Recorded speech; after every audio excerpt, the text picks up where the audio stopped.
Alrighty. Well, we have got lots of fun information to cover today. So we're going to just dive right in. And as people join in, you'll just catch us where we are. So it'll be just great. Um, so we're so excited to chat with you guys today with our Beyond Weight Loss series. And today's topic, we're going to be talking a lot about diet culture. And my name is Jane Hansen. I'm one of the health educators with Healthy Lifestyles. And today I will be presenting as well as Sadie May. She's a coordinator with us. We all love and know Sadie. She's great. And then we have Brooke as well, Brooke Ave, and she's a healthy lifestyles educator just like myself. So she'll be logging on here in a few moments, but we're just going to go ahead and get started. So recap, for those of you who haven't joined us before or may have missed one of our workshops in this series, we have some really awesome information that we've gone over and we'll go over. So for instance, the first class was numbers versus health, where we really hit it hard that the number on this, when it comes to hard numbers that do matter, like our blood pressure or our total cholesterol numbers, these are things that matter, right? Our glucose levels, but the number on the scale is not an accurate number when it comes to our health or our BMI, right? Media literacy and body dysmorphia. This is when we really talked about the media's agenda when it comes to health and how it can distort the way we feel about our bodies and our body image and how that can be dangerous.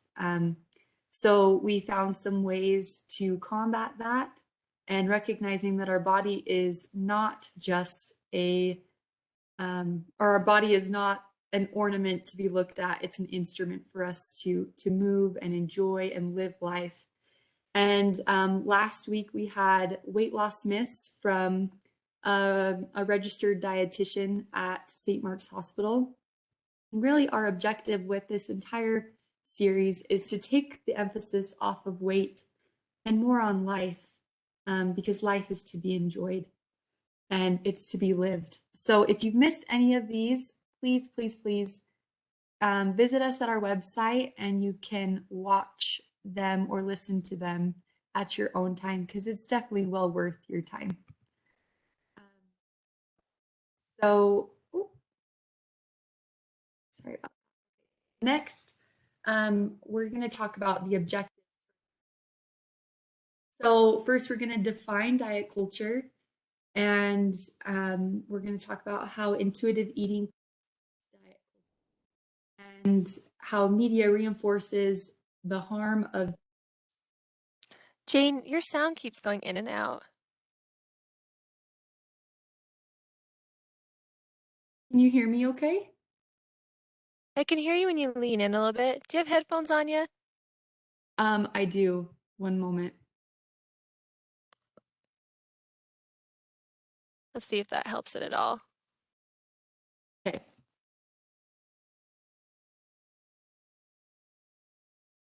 In the meantime, I have put the sign-in link for today's presentation in the chat box, so be sure to sign in so you can get your healthy lifestyle points. And I have put the link to recorded workshops that Jane was talking about. She mentioned that this is our 4th class for Beyond Weight Loss. So if you click on that link, you can see all of our recorded workshops for this series, but then for all of our other workshops that we do too. We have a lot. I think we're getting close to 100 workshops that are on our website and our YouTube channel.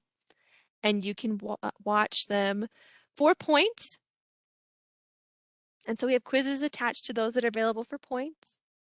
So if you have any questions about those, you can put them in the chat for us. Sadie, can you hear me? Yes. Okay, awesome, you guys. So sorry about that. Okay, so just to chat about the objectives for this class, like I mentioned, we'll talk about how media is harmful and how it can contribute to diet culture, and just some strategies to overcome attached food shame. And then we're going to finish with the cognitive theory, which is how our experiences and our environment equal our behaviors and that outcome. So let's go ahead and get started here. So what is diet culture? Diet culture is this pervasive belief that appearance and body shape and size are more important than physical, psychological, and general well-being. It's the idea that controlling your body, particularly your diet, by limiting what and how much you eat is normal. And here's some examples of diet culture. So we have, labeling foods as good or bad, eliminating or avoiding an entire food group, feeling guilt or shame for eating, or avoiding certain social situations due to the fact that, people are going to be eating, exercising to burn off a specific amount of calories that you ate, or exercising to earn a treat or an amount of calories that you're going to consume, weighing yourself and changing your behaviors based on the number that you see on the scale, worshiping thinness and weight loss, and attempting to suppress your appetite with caffeine, nicotine, skinny teas, or water. And it's all around us, diet culture, whether you see it on a television series, Instagram, magazines at the checkout line, at the grocery store. The list goes on and on and on. And to recap one of the statistics that we shared in our first class, numbers versus health, is the diet industry feeds off this societal idea. And the diet industry has tripled its gross annual income over the past 20 years to be over $60 billion. Like, that's crazy amount of money. And, they feed into this idea of tugging at our heartstrings so that we will consume more of what they are selling. And the National Eating Disorders Association says this about diet culture. Diet culture is dangerous and harms people of all sizes. If we truly want to prevent an eating disorder and create a culture where full recovery is possible, we need to learn to identify diet culture and speak out against it. And I loved that we can stop.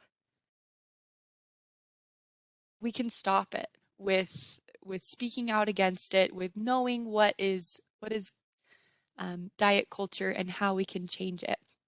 And later on in this presentation, we're going to learn how to combat some diet culture language and how to stop using verbiage that can contribute or maybe trigger diet culture.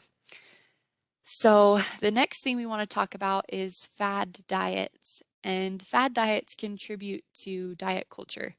It's a trendy weight loss plan that promises dramatic results. We've all seen and heard and maybe even participated in a fad diet a time or two. Typically, these diets are not healthy and they don't result in long-term weight loss. In fact, some diets actually can be dangerous to our overall health and wellness. And when we participate in fad diets, they can often create this fear around food, which can really, really be harmful to our emotional and psychological well-being. And ultimately, not in all cases, but in some, can lead to disordered eating or a harmful relationship with food. So this is the diet cycle. And if you've been around or listened to healthy lifestyles before, you know that we have hit this hard before because it is so exhausting. The diet cycle is so exhausting and it's so detrimental to our health. And so we really just want to make sure that people are free from this. And we're going to talk about that. But first I want to highlight what the diet cycle is and how it feels, right? So you start this diet and you begin to restrict food. Whatever the diet tells you that you can and can't eat is what you're going to do. So you start restricting food and then you start to feel deprived and maybe even tempted to eat the food that the diet has told you that you can no longer eat. So then you get cravings. That's all you can think about, right? Is the food that you're restricting. And so, you give in. And then you feel guilt and shame because you gave in. So then you feel low self-esteem and oh, I'm just not good enough. I didn't do it. And then you start that diet all over again. Or maybe it's a new diet. But diets they can be so negative, or the effects can be so negative on our physical health, right? Because we're not fueling our body the way that it needs to be fueled. Sorry. I'm gonna have my throat is is my throat is dry. Hold on. You take care of that, Jane. I want to know in the chat box, has anyone been through this cycle? Oh my gosh, you guys, I'm so sorry about that. I have a dry throat apparently. I'm talking too much. But when we get on the diet cycle, health experts say that this is considered yo-yo dieting. And yo-yo dieting is associated with poor health outcomes. Oh my gosh, I'm so sorry. Sadie, can you take this for me for a second? I'm gonna go get a Yes, lozenge. absolutely.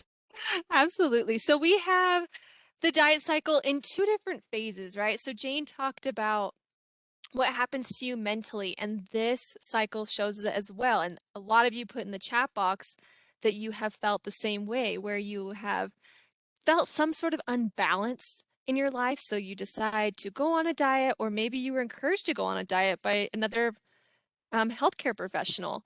So you go on a diet, you restrict foods, and then again, the craving starts, the hunger starts. You can't stop thinking about the food you're not supposed to eat. It leads into this binging.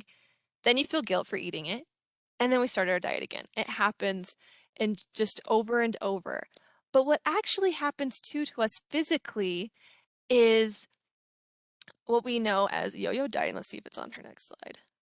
Oh, can't change the slides. Anywho, so what happens when inside of our bodies when we go through this? So this is what happens to us mentally, but what happens to us physically?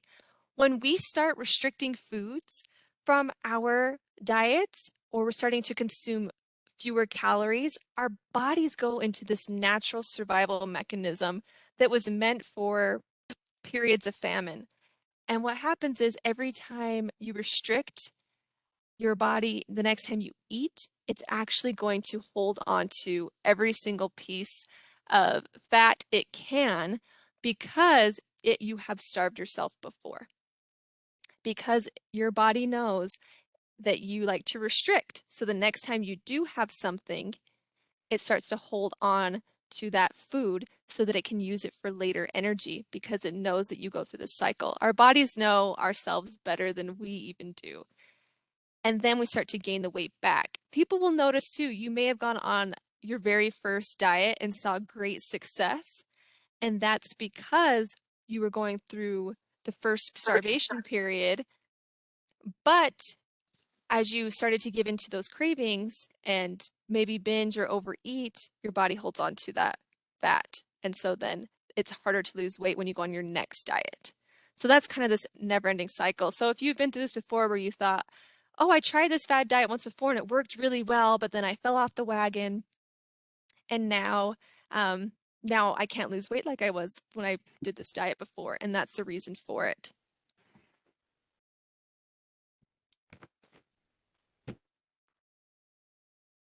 All Thank right, you. Jane, we can hand it back over to you. I'm so sorry, you guys. I don't know why, but it just hit me full force, and I apologize. But I Mhm. just want to reemphasize what Sadie was saying is, diet culture, it's all around us.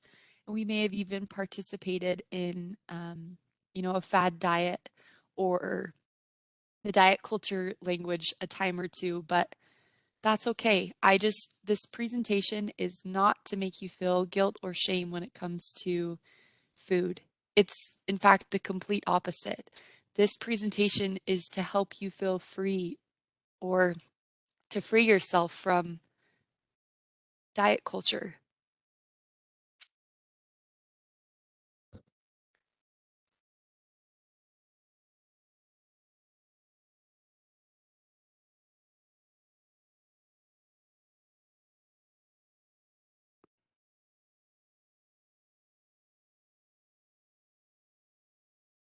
So, how do we stop diet culture and diet culture ideals? So, the biggest thing that we want to talk about today is intuitive eating. And this is something that we are so passionate about at Healthy Lifestyles because we all have felt the freedom and the joy that comes from eating intuitively. And this is long term, sustainable, gentle nutrition. And it's written by registered dietitians Evelyn Tribal and Elise Reach. And they are um, talking about this revolutionary program that works, and it's eating. It's eating food, and it's fueling your body, and it's enjoying the process. And I can share my own experience as someone who has recovered from a unhealthy relationship with food. This book truly did change my life. And I just want to put a plug in for Salt Lake County Library Services because you can listen to it on the Salt Lake County Library app, which is something that I do often. I just did it this last year, and it is incredible because it really just helps you stay in tune with um, your body, and you can be honest with yourself what's working for you and what isn't. And anyway, it's incredible. So please, if you do one thing ever from listening to me, is listen to this book or read it because it will work wonders for you. So the there's 10 principles of intuitive eating, and we're going to chat about those today. So the first is rejecting the diet mentality. And this is rejecting diet culture that promotes weight loss and the lies that have led you to feel like you're a failure every time you start a diet and you fail that diet. And so you start it again, right? That yo yo dieting cycle that we just talked about. We need to reject that mentality 100% and start to rediscover intuitive eating, rediscover food as fuel, which leads us to the second point, which is honoring your hunger. And, you know, keeping your body biologically fed with adequate energy and carbohydrates and nutrient dense foods, this will help fuel your body. Our bodies have that primal desire to eat, right? And if we go too long without eating, we overeat because we're starving. And so really it's understanding your body, and when you start to get hungry, okay, I need to eat. I need to eat food. And it's rebuilding that trust in yourself when it comes to eating. And that leads you to the next principle, which is principle number 3, and make peace with food. And you just got to call it a truce, guys. Like, something that has helped me so much is just stop labeling food as good or bad and just labeling it as food. And Brooke is going to talk about that later on in the presentation. But if you give up the fight and give yourself permission, unconditional permission to eat, it truly can, it just allows you to eat foods that you enjoy, and you're giving yourself the freedom that you deserve, which this can be tricky because, we've been wired and it's deep in our psyche that diet culture has deemed certain foods as, healthy or non-healthy or good or bad. Um, and this is when we have to challenge the food police. And authors, this is from the book, they say, scream a loud no to thoughts in your head that declare you're good for eating minimal calories or bad because you ate a piece of a cake. The food police monitors the unreasonable rules that diet culture has created. The police station is housed deep into your psyche, and its loudspeaker shouts negative barbs, hopeless phrases, and guilt-provoking indictments. Chasing the food police away is a critical step in returning to intuitive eating. And that's so hard. You're not good because the only thing you ate was one meal, right? You don't get a gold star for that. You just go to bed hungry, and that's no way to live your life. All right, this is one of my favorite things within the intuitive eating is discover the satisfaction factor. And you think about that, being satisfied is one of our most basic gifts of existence. You can think about food that is always satisfying and you always feel like, man, that was so good.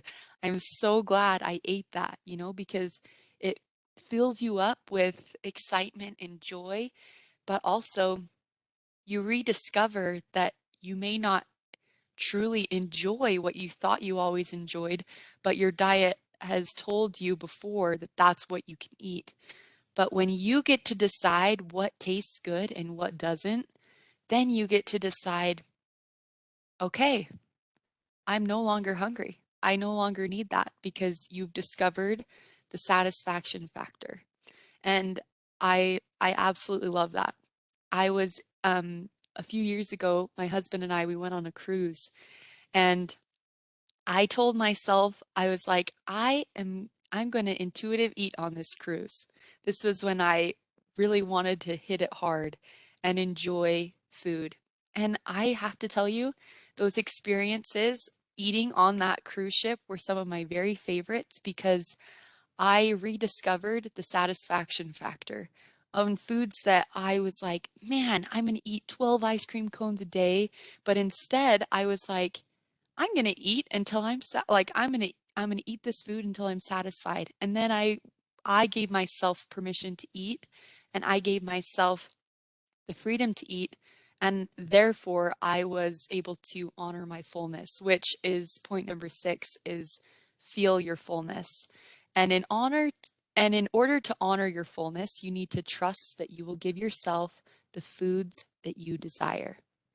So you're not just going to continue to eat mindlessly, you're going to eat until you're full because you're eating foods that you enjoy. Listen to your body signals that tell you that you're no longer hungry, and observe the signs that show you that you are comfortably full. And we're going to talk about that after we go over these principles. Pause in the middle of eating and ask yourself how the food tastes and what your current hunger level is. The next is cope with your emotions with kindness. And this is so, so important. I think just a general rule of thumb, we could be a little bit more kinder to ourselves, whether that's with the foods that we choose to eat or whether that's just in life in general, we can always cope with our emotions with kindness, and we should. Um, but this can be tricky for someone who's recovering from the diet mentality or the diet culture. Um, so, it can be triggering. You can feel like you've lost control. There's no structure, um, which can lead to, emotional eating. So it's important to find ways to comfort um, and treat yourself with kindness. Um, there is a part in the book that talks about emotional eating versus, eating for like emotional eating, eating for comfort versus eating for fuel, and really focusing in on, when you eat for emotional eating, it may be enjoyable at first, but there are other ways that you can cope with these emotions.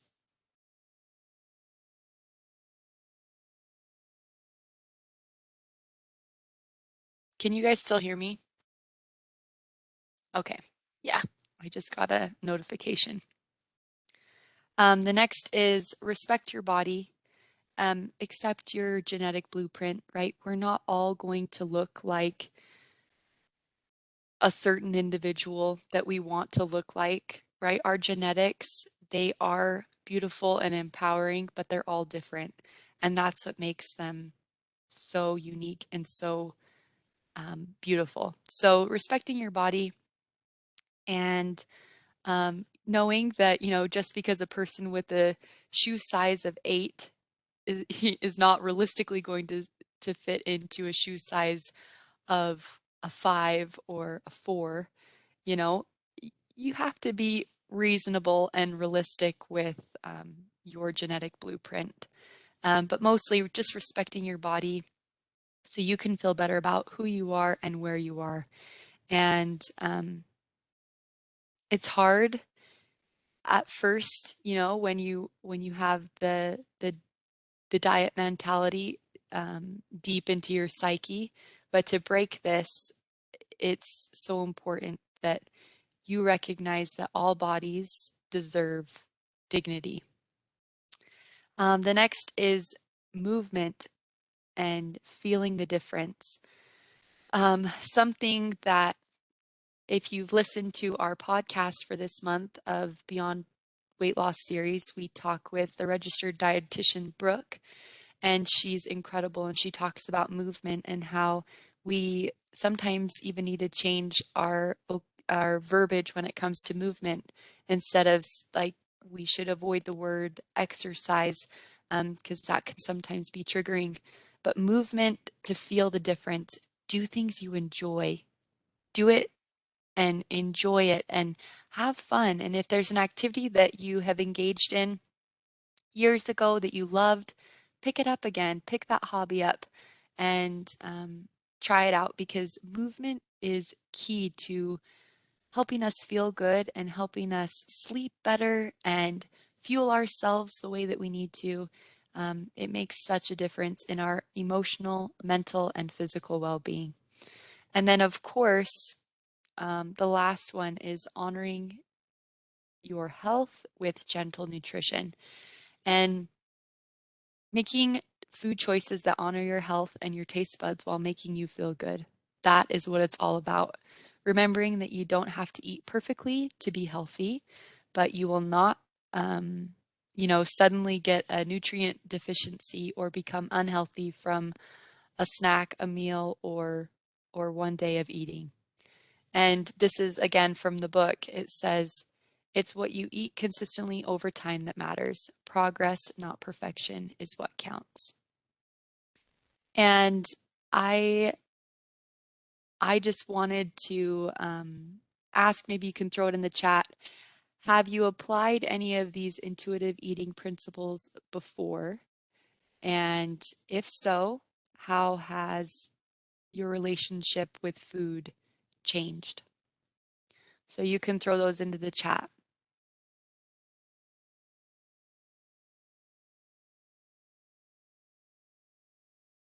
And to go along with this, I want to just chat about our hunger and fullness scale, which is, oh, Sadie, can you read the chat for me? I think we got something in there. Oh, yes. We just have people asking about the podcast that you mentioned, so I put the link in there. And then we had somebody share about intuitive eating that they tried some of the principles. It works when you do it, just need to be consistent doing it. And it does take time. It really Yes. does take time. I think the best way to ease yourself into intuitive eating is if you're reading along with the book and you read a chapter a week and practice that one before moving to the next one. Because we are so wired to feel like we're out of control when it comes to food, and that the only way we can eat healthy is by have some sort of structure or some diet that we're following, and that if everything's wide open to us, then I'm for sure going to go to the things that I am craving the most, which are the things that were labeled as bad before. But the studies that are shared in this book show that it's actually the opposite. When you are honoring what Jane's talking about, your hunger, your fullness, what your body needs, and your fuel, then it will you will be doing right by your body, and you will provide yourself the nourishment that it needs. It's very interesting. It's such a mind trick because we've just been so trained for so long that we are out of control and we need someone to tell us what to eat in order to be healthy.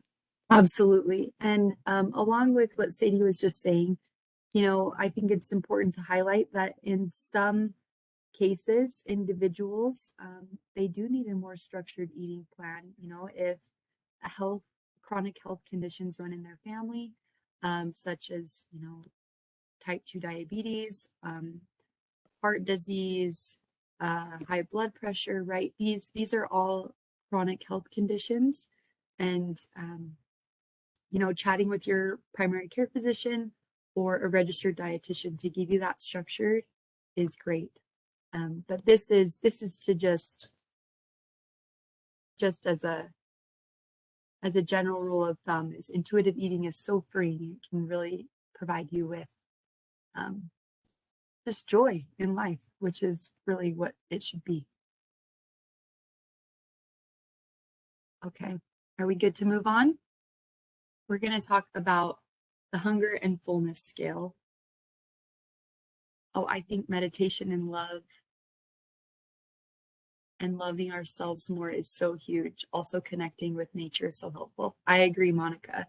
It's so healing. And I think that's a part of the process when it comes to rediscovering a relationship with food, is we have to be patient with ourselves. We have to love ourselves. And meditation has definitely helped me with that. So thank you for your comment. Okay, so the hunger and fullness scale is a lot of where honoring your hunger comes from, right? So health experts and dietitians encourage us to start eating around a 3 or a 4. So when you're pretty hungry, your stomach is beginning to growl, you're beginning to feel hungry, this is where you need to be, this range, 3 to 4. And then you eat until you're satisfied or slightly full. So that's really where you want to be, is in this green area here.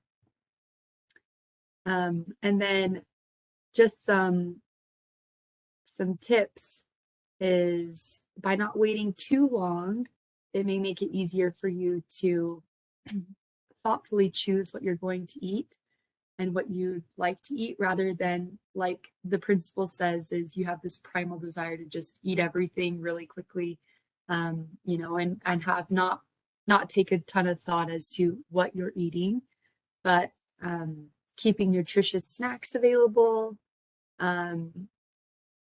while you're running your errands can help you to tie you over before you're going to eat your next meal.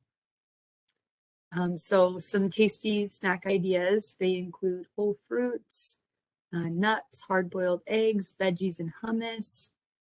or yogurt and fruit. And when you've reached about a 6 or a 7,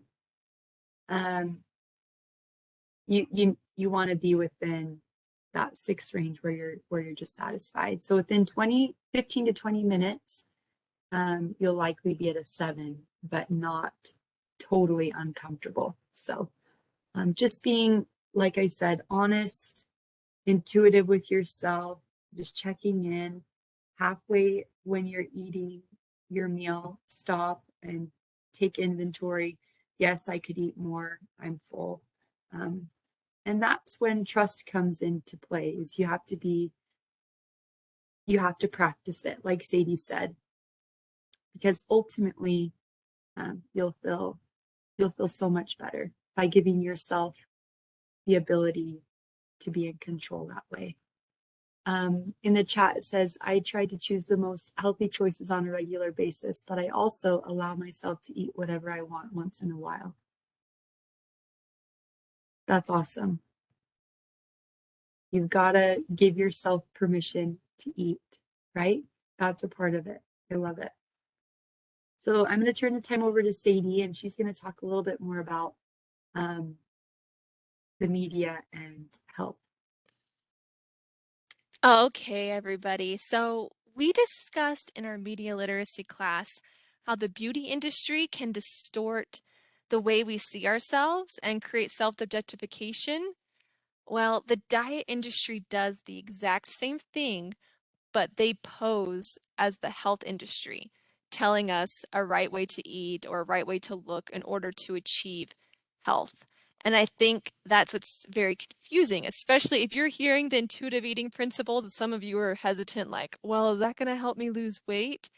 That's because the diet industry has told us over and over and over to achieve health, we must lose weight, when in fact that may not be true in all cases. So in reality, the diet industry is creating a problem and then they're trying to solve it. The problem that they have put forth is weight, and they're trying to solve it with whatever they could possibly be selling. We talked about the tea supplements or what, gosh, there's so many. I don't even want to name them all, but there are so many out there. I mean, if you even go to the health section of a bookstore, it's just diet after diet, right? And if one of them was the end all be all, wouldn't we know at this point? Isn't it kind of weird that there are so many? Because eventually with these, they're not sustainable. You can gain the weight back and then they can sell you a new product. So, the diet industry is creating this dieting mindset that dissatisfaction with your body or size, it leads us to this decision to actively change your weight or shape by any means necessary, whether it's healthy or not. And the biggest contributor to that in today's culture is social media. If you are browsing through YouTube, Instagram, TikTok, Pinterest, every new diet, every food tip or fitness trend is amplified by celebrities and influencers who do not even have a health background.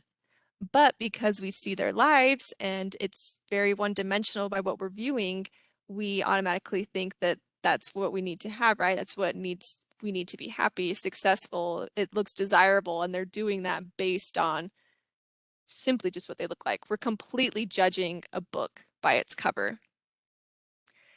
If you are interested in losing weight or getting into shape, there is absolutely no shortage of videos on celebrities or even influencers on what do I eat in a day, them offering you workout advice, giving supplements or teas that can boost your metabolism that Jane touched on earlier. And these are all coming from influencers that look like they have it all figured out just based on strictly what they look like.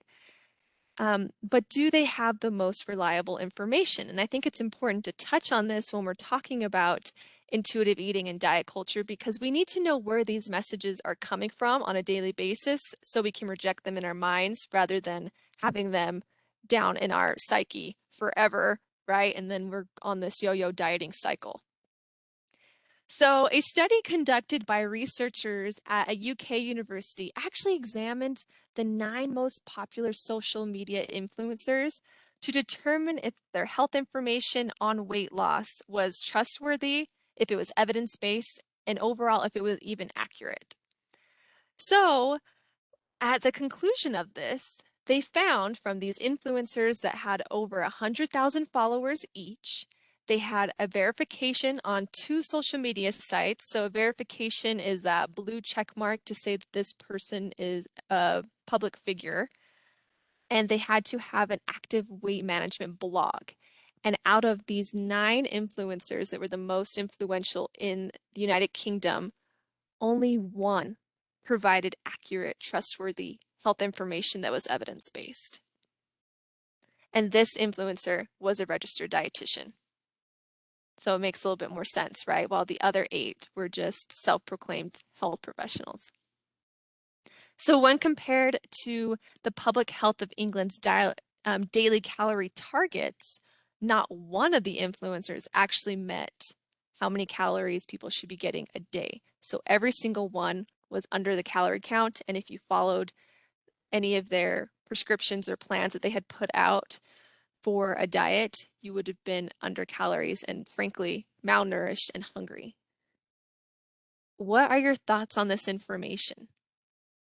I would love to hear in the chat. Why do we often turn to media for help in our health journeys, even if they're not credible?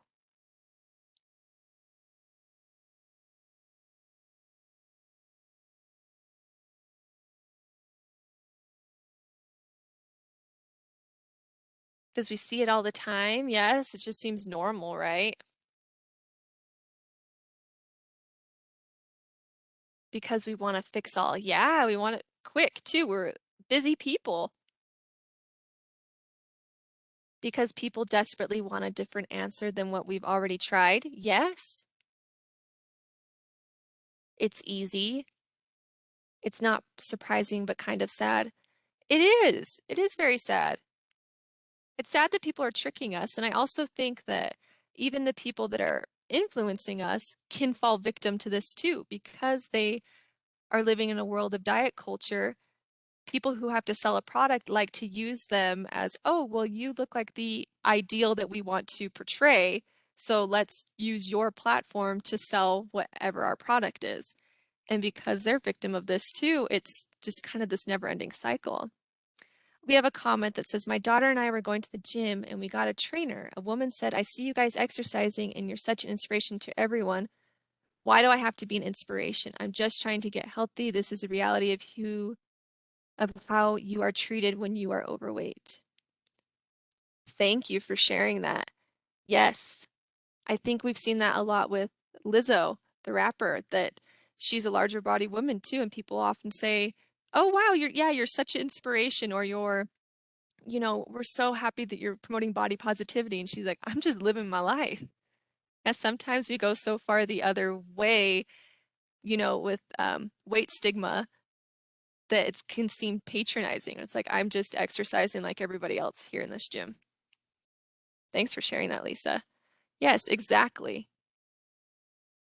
And this kind of goes into my next point. I wanted to talk to you all about the impact of before and after photos that we see on media channels.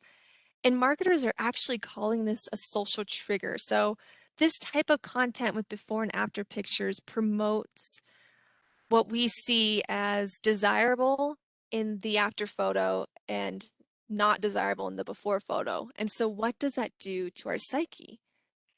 That is telling us that whether it was well-intentioned or not, that it can be triggering. We often are comparing ourselves to others, while some of us, the before photo would be our after, right? And that could be success, but is it success to society? And that message is over and over, just keep telling us we need to keep losing, need to keep losing weight, when that is not necessarily healthy. I think another thing that we do is we often compare ourselves to our past selves. We're living in a time now where our phones hold a decade of photos, right? And so we can go back and see for the last decade how we've aged, how we've gained or lost weight or whatever it can be. And we start to even generate that with ourselves with the before and after photos. And bodies are always changing. and to put an emphasis on your appearance can be extremely dangerous. This statistic was actually quite frightening to me. So the CDC reported that more people are dieting today than they were 10 years ago. And a big part of that problem is because social media is using wellness as a euphemism for diet. And that they actually found, the CDC found that 75% of women in the US are exuding disordered eating behaviors. So what that means, there's a difference between disordered eating and eating disorders. Eating disorders are clinically diagnosed. They follow a strict criteria, and that is our anorexia or bulimia, orthorexia. Those are examples of eating disorders.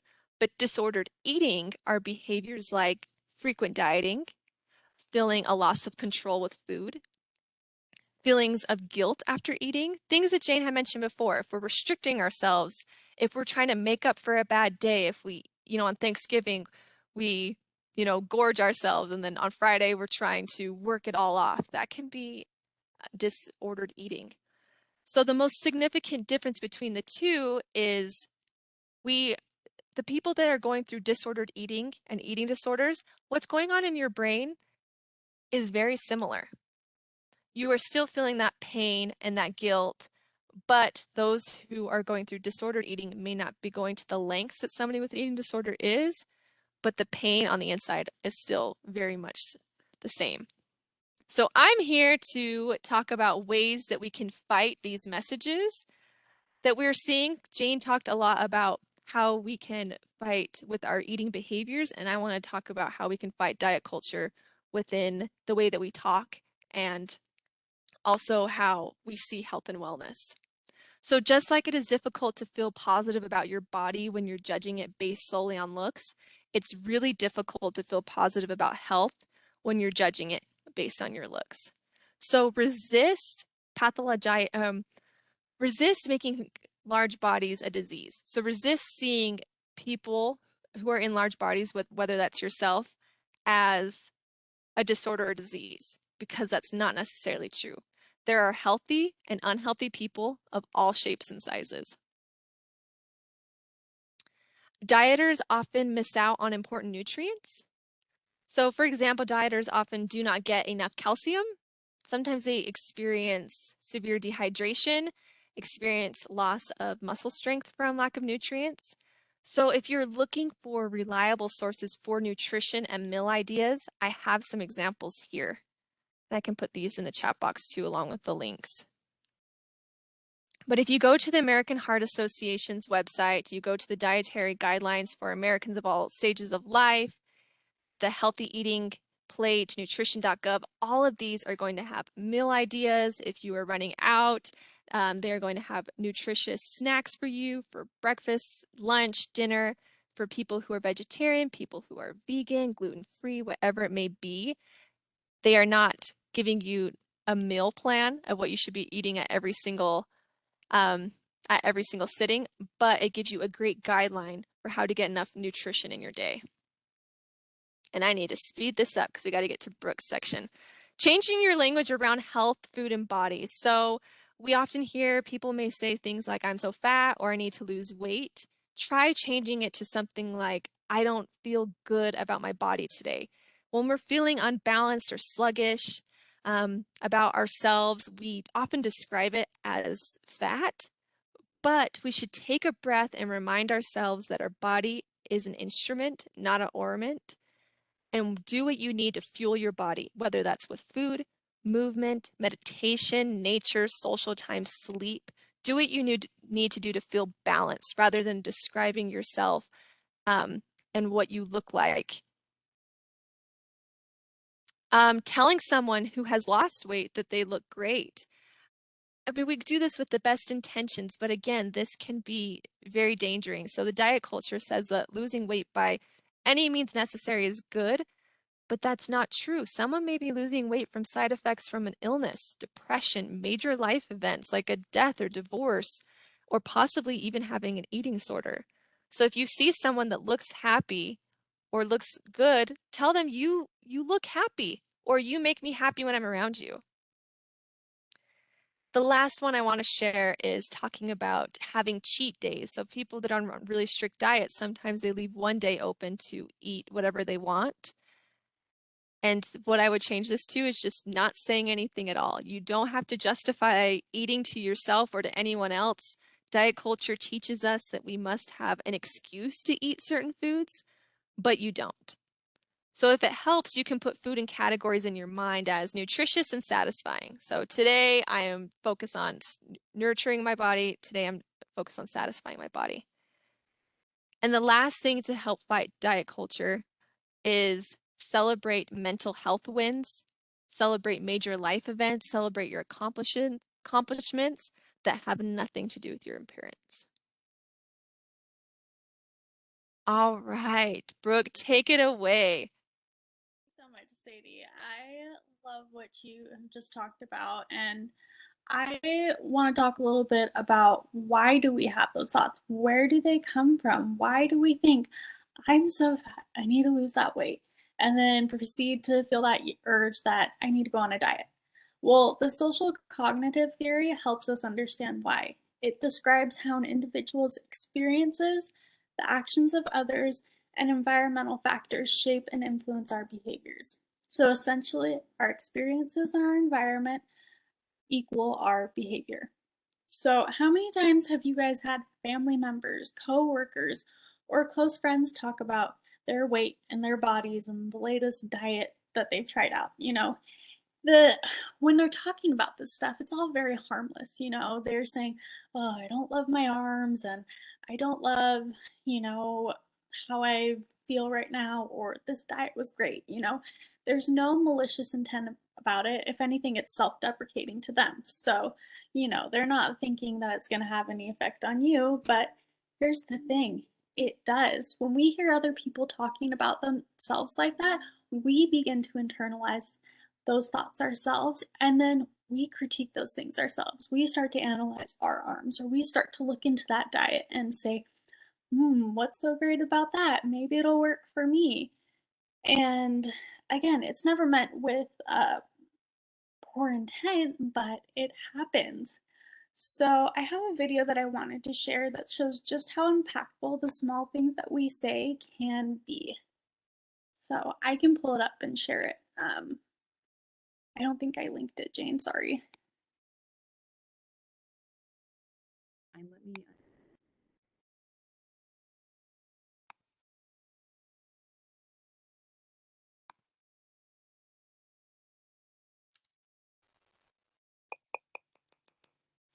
I worry that she's inherited um,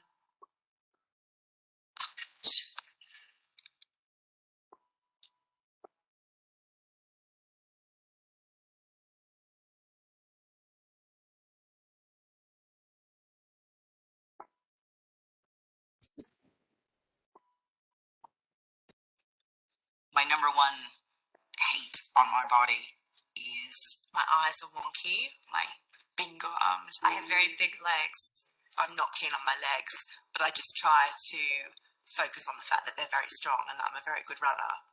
I have a belief that the fact that I smile a lot has a lot to do with why my skin stays nice.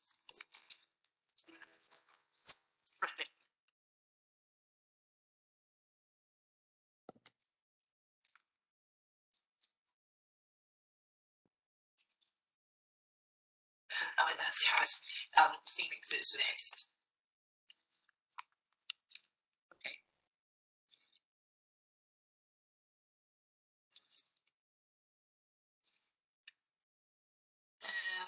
Eyes. We don't like our eyes. Oh, she said her thighs too. And she said her legs. We both don't like our nose. I think don't like my arms, and she doesn't like her arms either. So I put hips and sort of bum areas, sort of upper thighs, and Lily's put her legs as well. I have tried to make my good. I just don't like this thing of these body parts of mine, and I think that's why she probably picked it up.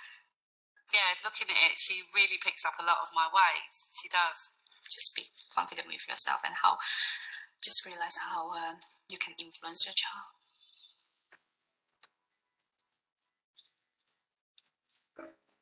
Yeah,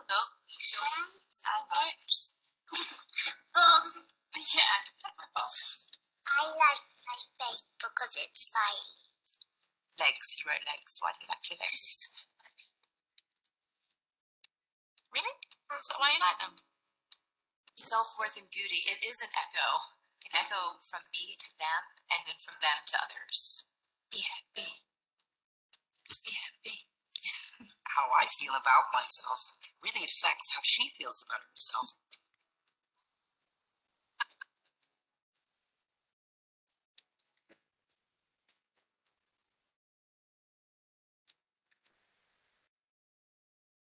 Why do you like your mole then? Because it's the same as yours.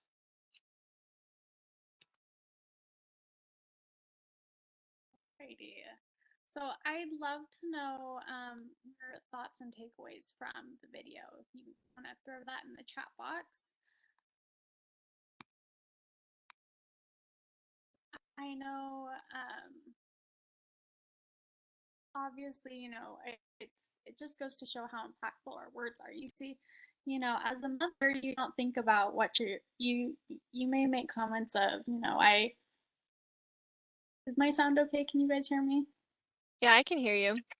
Okay. Christine, try logging out and logging back in. Basically, essentially, the gist is our words and what we say and think about ourselves has such a huge impact. And I love that the video ended with self-worth and beauty. It's an echo. It can echo from me to them and from them to others. The way they feel about beauty starts with how you feel about yours.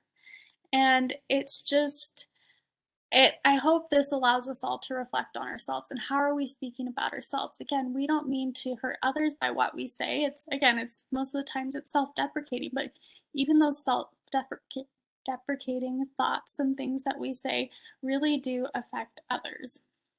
Not only do the thoughts and behaviors of others affect how we think about ourselves, but they also affect how we think about food and dieting.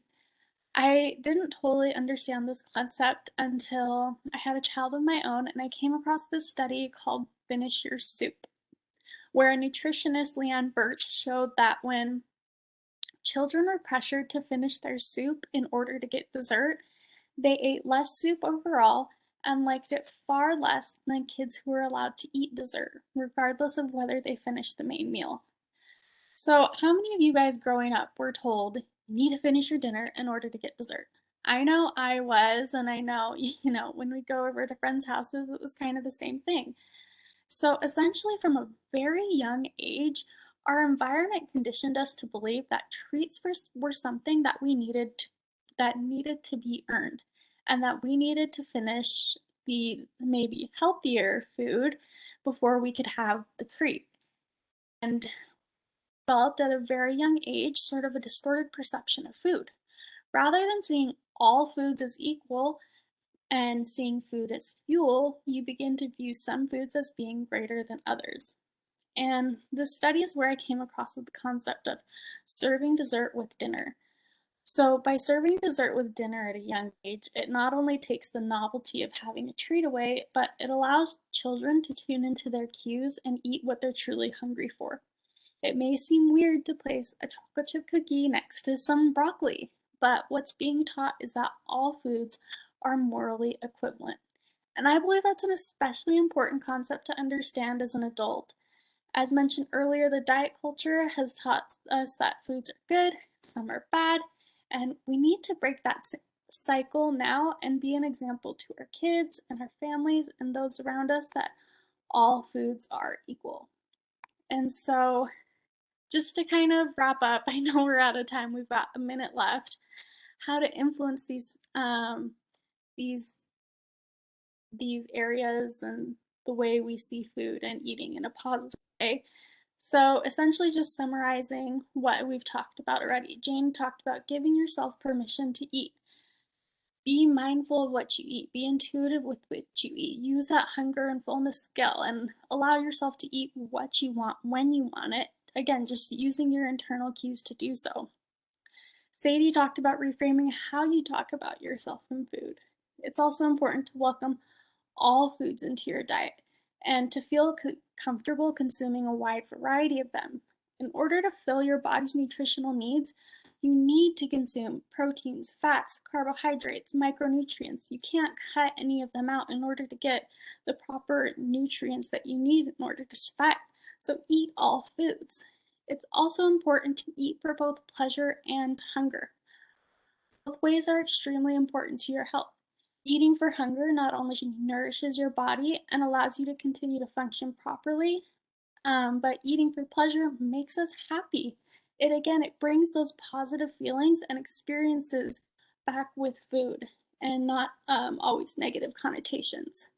Next, it's important to be kind to yourself in the process and allow yourself grace.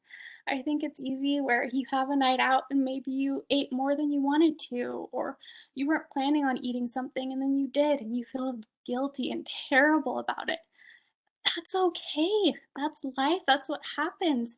You want to enjoy things when you're out, but allow yourself grace. Be kind to yourself. Don't the next day go and binge and restrict or don't go and restrict yourself because you binged the nights before. Allow yourself grace and be kind to yourself. And lastly, sustainability equals key. You need to be able to, you can't restrict things. You need to find things that are going to work for you, that are going to make you feel so comfortable and allow you to sustain this for the rest of your life. So we're just over time just a little bit, but thank you all so much for tuning in, and really appreciate everyone's comment. They've been amazing, and it really contributes a ton to these presentations. Yes, thank you so much, Brooke and Sadie, for joining me, and thank you to our participants. We appreciate you, and go have fun and look at food as fuel.